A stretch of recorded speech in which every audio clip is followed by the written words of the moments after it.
ശരിക്കും അപ്പൊ ലൈഫിൽ അങ്ങനെ ഡിസിഷൻസ് ഇല്ലേ? ഇല്ല ചേച്ചി. എന്ന് പറഞ്ഞ ചുമ്മാ പറയല്ലേ, നമ്മൾക്ക് പ്ലെയിൻ ആയിട്ട് അങ്ങ് പോകാനൊക്കെ ജീവിതത്തില്. അങ്ങനെ ഞാൻ പറഞ്ഞ ആ സമയത്താണ് ഞാൻ പറഞ്ഞു, ആ സമയത്ത് എനിക്കില്ല.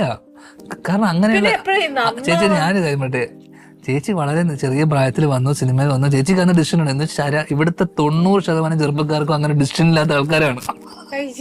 ആ സത്യം, പലർക്കും ഇല്ല. 90 പോട്ടെ, ഒരു 95 കൂട്ടിയോ. പലർക്കും ഇല്ലെന്നേ. ഒരു പ്രായം കഴിയുന്നവര് 20, 21, 22 വയസ്സ് വരെ പഠിക്കും. എന്തിനാ പഠിക്കുന്നത് അറിഞ്ഞൂടാ. ഓക്കെ, എന്റെ കൂടെ ഉള്ളത് ഞാൻ പഠിക്കണമെന്ന് അറിഞ്ഞൂടാ. ഈ പഠിച്ചു കഴിഞ്ഞാൽ ഭയങ്കര ജീവിതം ഭയങ്കര സുഖമായിരിക്കും. പിന്നെയല്ലേ കഷ്ടപ്പാട്. കല്യാണം കഴിക്കണം. ഇപ്പൊ പെണ്ണ് കിട്ടാൻ, ജോലി ഉള്ളവന് പെണ്ണ് കിട്ടുന്നുണ്ടോ? ഇല്ല. പെണ്ണ് കിട്ടിക്കഴിഞ്ഞാൽ സമാധാനം ഉണ്ടോ? ഇല്ല.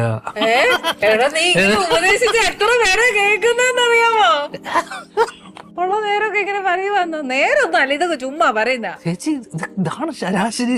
ചേച്ചി സുഖിച്ച് ജീവിക്കുന്നുണ്ടോ ചേച്ചിക്ക് മനസ്സിലാവുന്നുണ്ടോ? ജീവിക്കുന്നില്ല, ദൈവാനുഗ്രഹിച്ച ഒരു കുടുംബമായിട്ട് മുമ്പോട്ട് പോകും. അങ്ങനെ കിട്ടുന്ന എത്ര പേരുണ്ട്, നല്ലൊരു കുടുംബം കിട്ടുന്നത്. എല്ലാം നന്നായി വരുന്ന ആരുണ്ട്? എല്ലാരും നല്ലതായിട്ടായിരിക്കുന്നത്. ഓലൊക്കെയാണ്. ഒറ്റ അടിക്ക് എന്തൊരു റിയാക്ഷൻ. ഓലൊക്കെയല്ലോ, ഒന്നുമില്ലെന്ന്.